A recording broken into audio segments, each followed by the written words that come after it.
the C chord. Here's another finger exercise, and we're going to learn how to play something called chords. Chord is when you have more than two notes played together. So in this case, we have two and sometimes three notes played together.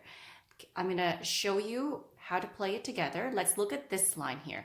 I'm going to ignore that first line for where it says warm up, and let's start right away from here. I'll be playing C, E, and G together. This is called the C chord because I start with my lower note on C. Listen again. See what I did there? Play, skip, and play.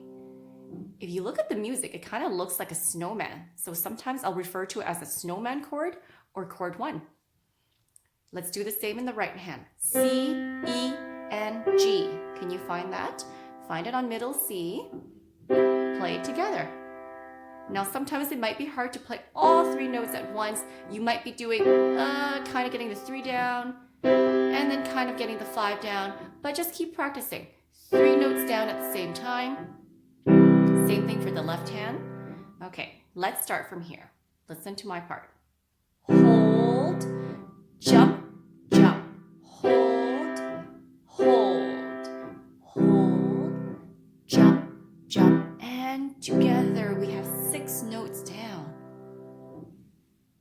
On to broken chord study. We're going to play the same thing, C, E, and G.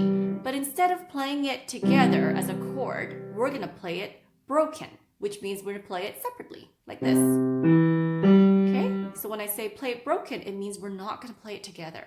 Let's take a listen. C, skipping, C, skipping, C, skipping, skipping. Look at my hand. I'm going to move my second finger to C. Let's do that again. Roll.